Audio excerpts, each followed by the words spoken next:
Bonjour à tous et merci de nous retrouver dans la famille en question. Les loisirs sont un moyen privilégié de se retrouver en famille, musée, théâtre, sport ou atelier. Les propositions ne manquent pas. Mais comment choisir une activité qui plaise à tous? Quelles idées de sortie avec ses enfants sans vider son porte-monnaie? C'est ce qu'on va voir avec nos invités. J'accueille Sophie Vassal, bonjour. Bonjour. Vous êtes mère de famille nombreuse. Oui. Vous avez 8 enfants qui ont entre 13 ans et 10 mois. Donc, vous nous parlerez un petit peu des loisirs pour vous en famille et comment ça se passe. À vos côtés, j'accueille Isabelle Derceville. Bonjour. Bonjour. Vous êtes cofondatrice du site lamuse.fr qui propose une sélection de loisirs à Paris, mais pas seulement. Merci d'être avec nous. Alors tout de suite, on va voir des exemples d'activités qui plaisent aux petits comme aux grands. Apprendre à ses enfants comment planter des carottes ou des radis et leur faire découvrir les animaux traditionnels de la ferme, c'est ce que propose la ferme pédagogique du Piqueur implantée au cœur du domaine de Saint-Cloud. De quoi prendre un bon bol d'air et partager en famille une journée ludique et pédagogique. Oh, tu l'entends, lui?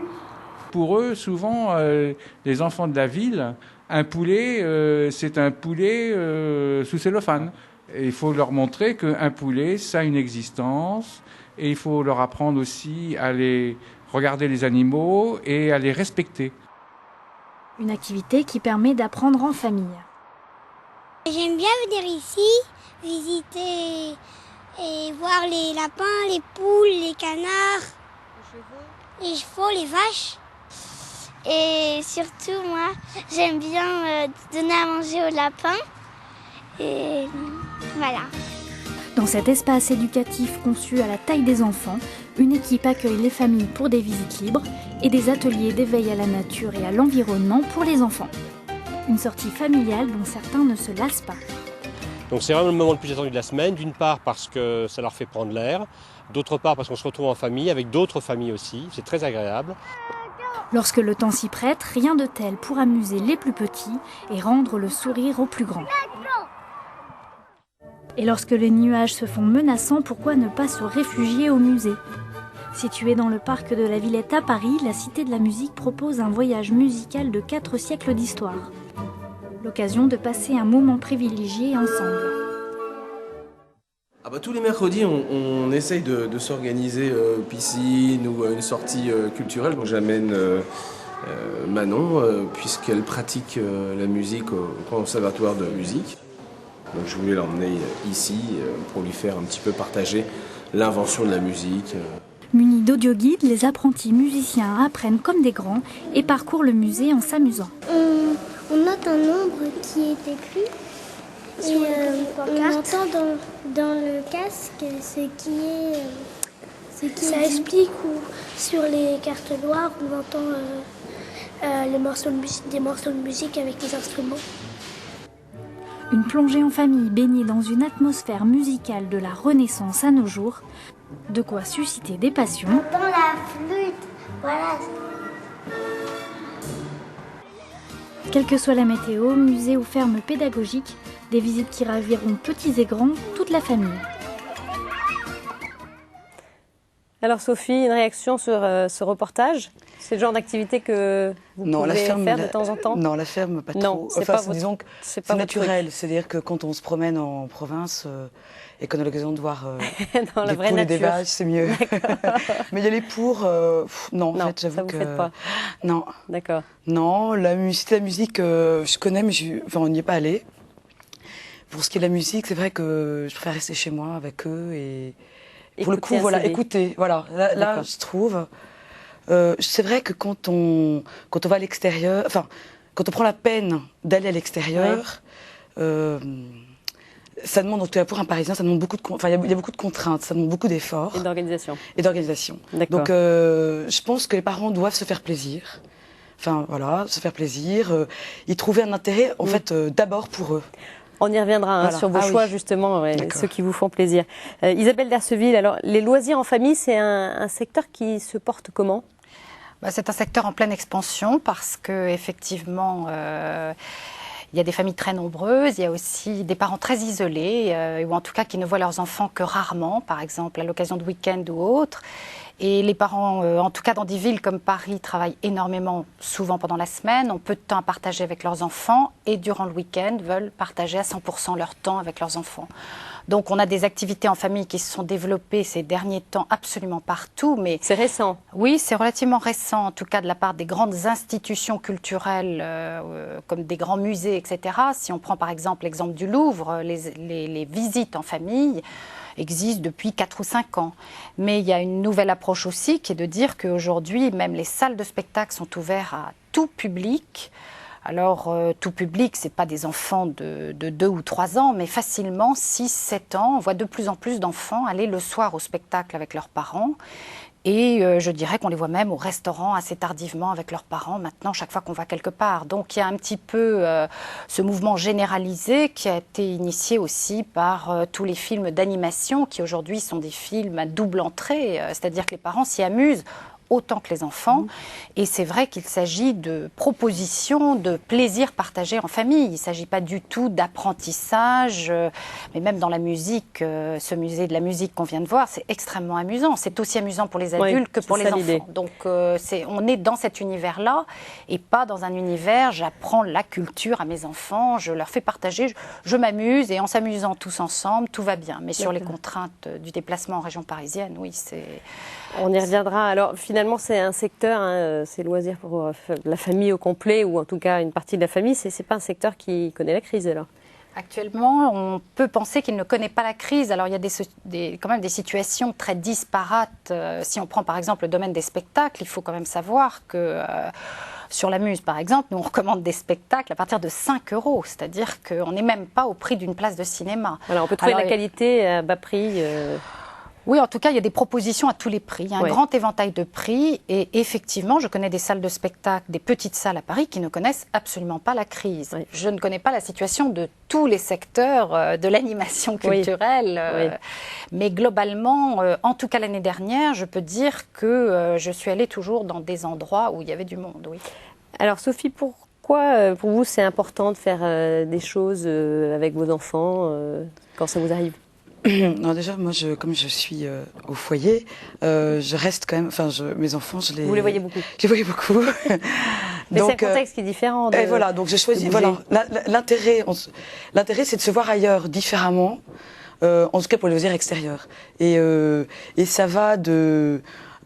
Tout au long de l'année, quoi. Soit quand on se promène, quand on se promène en province, ski l'hiver, etc. C'est vrai que on trouve un intérêt à être avec nos enfants, en tout cas moi, dans d'autres circonstances, dans d'autres contextes, de manière plus libre, moins éducative au sens... contrainte quotidien. Voilà, exactement, le stress quotidien, il ne faut pas faire ci, enfin l'organisation quotidienne. Donc il y a un intérêt de sortir, je trouve, sortir de soi, enfin de chez nous en fait, parce qu'il y a d'autres règles, je pense qu'on... Il y a d'autres règles, on est plus libre finalement. Il y a quelque chose qui est plus intéressant, enfin qui est différemment intéressant. Et puis dans les quotidiennes, différemment les week-ends, quand on décide. Alors c'est vrai que donc j'ai des enfants qui vont jusqu'à 13 ans, donc ils commencent à être scouts. Donc en fait ma famille, mes enfants commencent à se séparer. Les grands, voilà. Les grands, voilà. Donc on commence à avoir en tout cas l'année dernière, un rythme nouveau, avec les grands au scout et les petits à la maison. Donc ça fait une autre famille. C'est intéressant. Et les 4 petites, mon mari a un grand plaisir, c'est d'aller au Guignol. C'est son plaisir. Ça lui plaît, ça lui rappelle des souvenirs. Ça lui rappelle des souvenirs, je sais pas, mais il aime, en fait, il aime voir ses enfants s'émouvoir, rire, pleurer, avoir peur. Enfin, c'est un grand plaisir qu'il a. Ouais. Alors, soit on se met devant notre home cinéma et c'est vrai que ça c'est autrement. En fait, le spectacle pour lui, c'est ses enfants. Voilà. Soit il va au Guignol où là, effectivement, il a le même sentiment, c'est-à-dire ses enfants ont peur, ses enfants rient, ses enfants s'amusent en même temps, voilà. Donc il partage ça. Dans ces cas-là, quand les aînés sont scouts, je vais avec lui. Sinon, je garde les petites. Parce que bon, moi, c'est un plaisir que j'ai, moi. C'est ça. À chacun ses envies. À chacun ses envies. Alors, Isabelle Derceville, ça s'organise une sortie familiale. On parlait de contraintes, des vies très occupées pour les parents. Alors, vous êtes spécialisée, justement, vous nous aidez à faire des choix. Comment choisir une bonne activité? C'est quoi le critère d'un bon loisir familial? Le critère d'un bon loisir familial, chaque famille peut le déterminer sans la muse. Par contre, tout le monde connaît, vous connaissez les goûts de vos propres enfants. Oui. Est-ce que ce sont des bâtisseurs et des bougeons? Est-ce que c'est des sportifs? À ce moment-là, ça va être un atelier cirque. Voilà, dans les types d'activités, il y en a qui vont aimer la danse, la poésie, la musique, et d'autres, un combat de d'Artagnan sur scène. Moi, je ne fais que proposer un certain nombre de choses. Par contre, quand je vais dans une salle découvrir un nouveau spectacle, je vais vous dire, les enfants, ça ne pardonne pas. On sait tout de suite si ça les amuse ou s'ils s'ennuient. Donc, nous, il suffit de regarder les enfants. J'en emmène souvent avec moi. J'en ai quand même encore à côté de moi des petits, des moyens, des grands aussi. Mais c'est vrai quand vous assistez à une séance scolaire avec des élèves. C'est vrai aussi quand vous allez avec des petits de 18 mois découvrir des marionnettes. Parce que Sophie parlait de Guignol, mais c'est une question intéressante, les 18 mois, les tout petits. Quel intérêt pour eux d'aller voir un spectacle? Écoutez, aucun intérêt, comme les parents qui ne liront jamais un livre avec leurs enfants. Mais vous savez, ils ne retiennent pas grand-chose pourtant. Mais il ne s'agit pas de retenir, il s'agit d'avoir un plaisir partagé à un instant T.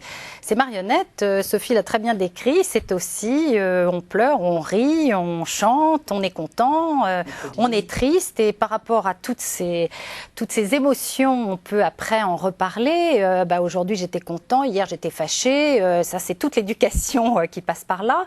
Et c'est tous ces moments-là qui créent du lien. Et dans tous ces liens créés, il y a peut-être une chose qui n'a pas été abordée dans vos reportages, mais qui est extrêmement importante aujourd'hui, c'est ce qu'on appelle le multigénérationnel. Parce qu'il y a quand même énormément de grands-parents qui soulagent, je dirais, leurs filles, leurs belles-filles de temps en temps, en prenant en charge l'organisation d'une sortie ou de quelque chose d'un petit peu plus exceptionnel à l'occasion de l'anniversaire de l'un d'entre eux, etc.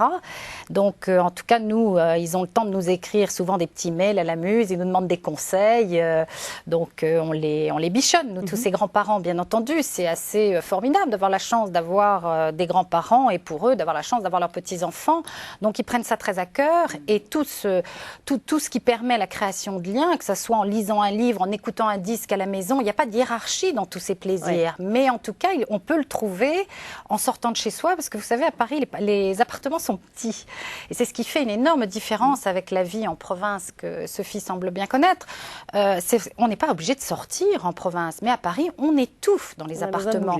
Et si on a plusieurs enfants, ils se bagarrent. Donc, on est bien obligé de sortir pour au moins séparer les combattants. Enfin, moi, il me semble. Donc, si on va courir dans un parc, c'est parfait. Mais si dans ce parc, il y a en plus des choses qui permettent de s'émerveiller, de découvrir le beau, vous savez, ça, c'est universel.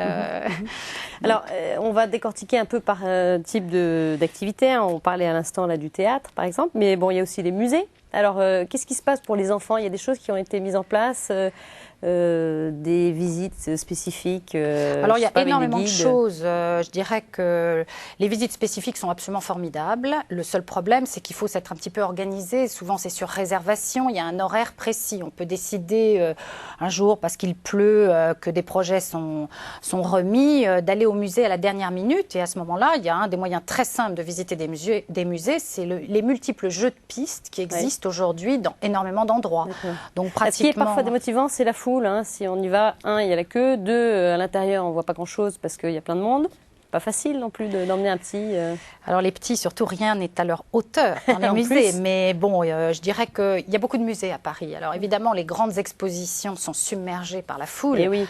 Tous les musées de la ville de Paris, par exemple, vous prenez le musée Carnavalet qui raconte l'histoire de Paris, je vous assure que les collections permanentes, qui sont gratuites quand même, il faut le rappeler, ça vous laisse de la marge. Il y a beaucoup de salles. Il y a quand même des alternatives. Oui. Et alors, on parle de la question de l'art avec les musées. Est-ce que les petits sont sensibles à la beauté, à l'art? Et à partir de quand on pourrait emmener un enfant au musée?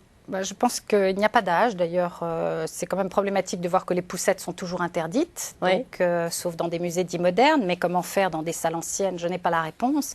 C'est vrai qu'il n'y a pas d'âge. C'est comme si vous pouvez me poser exactement la même question pour la lecture. Pour apprendre à regarder, en tout cas, rendre les enfants curieux, le premier âge, on commence à éveiller cette curiosité du petit enfant. Donc on peut les initier tôt, en fait. On peut les initier tôt, et vous savez, vous allez les initier à ce que vous avez comme plaisir. C'est-à-dire que vous allez leur parler de quelque chose qui vous passionne, mais en tout cas, il y a un domaine où les enfants entrent à pieds joints en sautant, alors que leurs parents ont du mal, c'est l'art contemporain.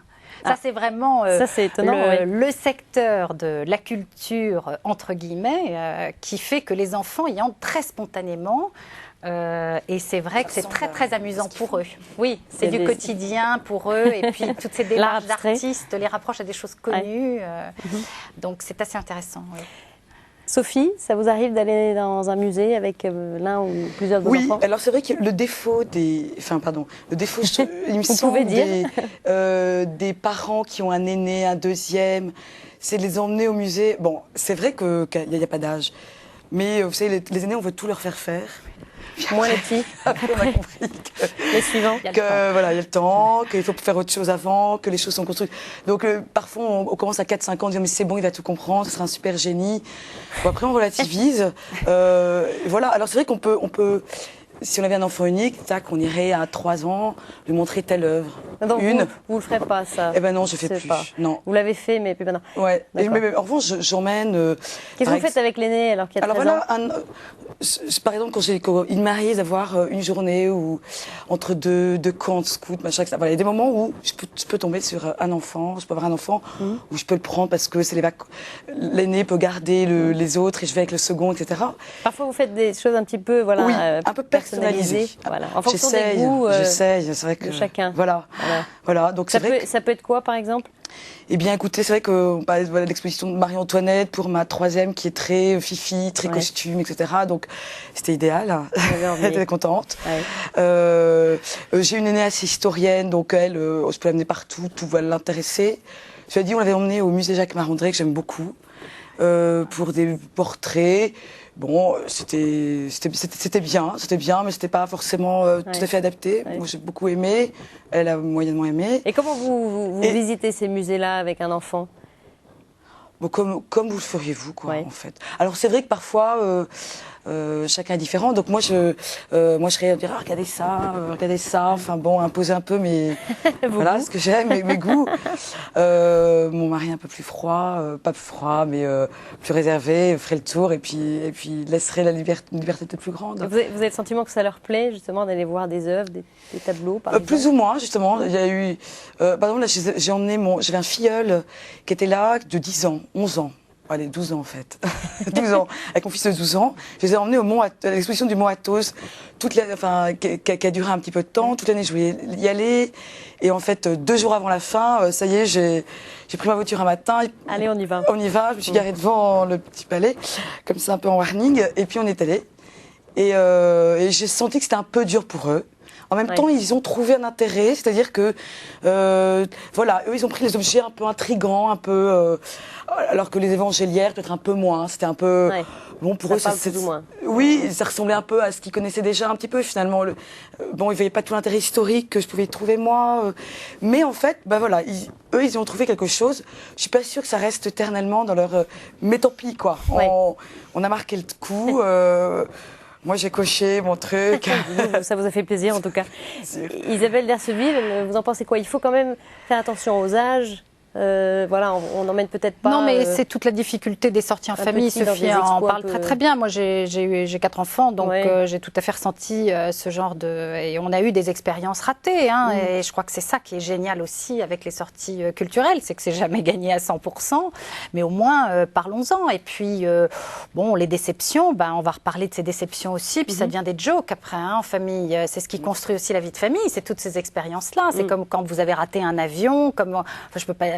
Il y a comme ça 25 000 choses, mais c'est vrai que Sophie l'a très bien décrit. L'exposition du Mont Athos, effectivement, n'était pas directement adaptée pour des enfants. Enfin, maintenant, le sujet, elle semble très bien le connaître, et donc si ça appartient à leur vie de famille, c'est génial de partager ça avec ses enfants. Voilà. Maintenant, bon, on est quelquefois démunis quand on arrive dans un lieu, si on ne sait pas à l'avance effectivement quel est le bon support ou quelle aurait été la bonne manière de prendre la visite en question. Voilà, ça peut être un accès au spirituel, hein, l'art par exemple. Certainement. C'est une porte vous savez, alors, vers cette dimension. Déjà, si on découvre un musée sur la peinture italienne ou les primitifs flamands, enfin, écoutez, quand vous emmenez par exemple vos enfants dans une ville comme Florence, qui vont aller au couvent San Marco, vous avez toutes ces cellules avec tous les supplices devant lesquels à 12 ans, en tout cas, ils vont rester absolument mais bouche bée et qui vont faire les cellules les unes après les autres en reconnaissant tous les saints et que vous apercevez que le public adulte ouvre des yeux ronds comme des billes parce que personne ne connaît plus l'histoire religieuse, en tout cas en France, parce qu'en Europe, elle est quand même encore enseignée dans beaucoup de pays. Hein. Je pense à la Belgique, par exemple. Elle fait partie intégrante du cursus scolaire. Donc, il est évident que la culture religieuse, quand on voit le dôme de la basilique de Florence, si on ne sait pas ce que c'est que le jugement dernier, je ne vois pas très bien comment est-ce qu'on peut appréhender ce style de peinture. Mais en tout cas, ça peut ouvrir à le beau appel de toutes les façons vers une certaine forme de spiritualité. Donc je pense que c'est déjà formidable de voir des belles choses. Et puis alors écoutez, il y a quand même, on traverse la campagne française, quand vous voyez la plupart des villages, tous ces monuments religieux absolument partout sur notre territoire. Vous faites du vélo en Bretagne, ça va être un calvaire, etc., etc. C'est vrai qu'on a un patrimoine exceptionnel quand même sur ce plan-là. Donc forcément, à un moment ou à un autre, on va être touché par une représentation religieuse. Oui, je pense. Merci à toutes les deux d'être venues. Alors, on retrouve avec plaisir notre chroniqueur Jean Villeminot. Jean, bonjour. Bonjour Stéphanie. Vous allez revenir évidemment régulièrement cette année sur notre plateau et nous apporter votre éclairage. Alors, ce thème-là, j'imagine que ça résonne pour vous, expérience de père, de grand-père, pour les loisirs. Vous avez dû emmener vos enfants, petits-enfants, faire des choses. Oui, bien sûr. Souvent. J'ai remarqué qu'on a beaucoup parlé des loisirs extérieurs et peu des loisirs à domicile. Et j'ai compris ce que disait Isabelle là-dessus. Il y en a d'autres. Moi, je voudrais dire que l'expérience m'a montré que les loisirs en famille... c'était un temps nous apprenait à perdre du temps ensemble. Alors là, je pense jouer au Monopoly ou une partie de pétanque n'est pas d'une utilité extraordinaire. Et ça introduit une capacité à la disponibilité à l'autre qui me paraît être très importante dans la construction d'une vie de famille. Savoir perdre du temps pour être disponible à l'autre. C'est aussi, je crois, un temps d'apprentissage de la charité. Là, je pense en particulier quand on joue au Monopoly ou au risque, apprendre à perdre. Apprendre, ça fait partie d'une éducation qui est très importante, puisqu'il y a souvent des conflits. Et malheureusement, ce ne sont pas toujours les parents qui sont les bons joueurs. Et donc, quand on est parent, c'est un apprentissage qui est certainement très heureux. Je crois aussi que certains loisirs peuvent être un temps de parole. Moi, j'avais remarqué que quand j'emmenais mes garçons voir un match au Parc des Princes, un match de foot, la première fois j'ai eu honte, parce que je pensais que c'était idiot. Et je me suis aperçu que si leur équipe favorite gagnait, on pouvait rentrer à pied, c'était 1 heure le soir, il y avait un silence total, et je pouvais tout dire. Si elle avait perdu, on prenait le métro, on se taisait, on allait se coucher. C'était pas la peine d'essayer de faire. Mais tout dire, je dirais, sur le plan par exemple, de la formation chrétienne, de l'éducation. Alors, on refaisait le match jusqu'au pont de Garigliano parce qu'on avait tout gagné. Puis après ça, on était au bord de la Seine. Il y avait le silence complet. Il n'y avait plus les fans qui étaient là. Et là, j'avais 1 heure avec mes enfants où je pouvais leur parler en cœur à cœur. Donc, je crois que les loisirs créent une possibilité d'un temps de parole parce que on est en dehors de l'obligation, en dehors du nécessaire, en dehors de ce qu'il y a à faire. On n'est pas dans l'exercice de maths, on n'est pas... Et puis il me semble aussi que l'intérêt des loisirs, alors ça c'est en particulier dans les loisirs extérieurs et je pense en particulier au temps de vacances, c'est une éducation à l'effort en commun. C'est-à-dire d'avoir un projet commun. Si vous voulez faire une virée en montagne, j'en ai fait des quantités extraordinaires et qu'il s'agit de partir à 5 heures du matin, même avec des petits, ça demande un certain effort. C'est pas si simple que ça. Ou si vous allez, il y a pas mal de choses qui sont. Et donc ce goût de l'effort fait en commun, qui fait qu'on rentre le soir d'une façon absolument merveilleuse. Enfin, il y a un dernier point que je voudrais dire, c'est qu'il y a des loisirs faits en commun qui sont magiques. Là, je pense en particulier au théâtre, au concert ou à l'opéra. J'emmène mes enfants au Corrigé d'Orange, à chaque fois c'est magique. La magie. Merci à tous les trois d'être venus. Un guide à vous signaler pour les familles voyageuses, le guide de la France avec des enfants, c'est paru aux éditions Convergence. Et enfin pour finir, Isabelle Derceville, l'adresse de votre site de loisirs, c'est www.lamuse.fr. Voilà, c'est la fin de cette émission et je vous retrouve mercredi prochain. Au revoir.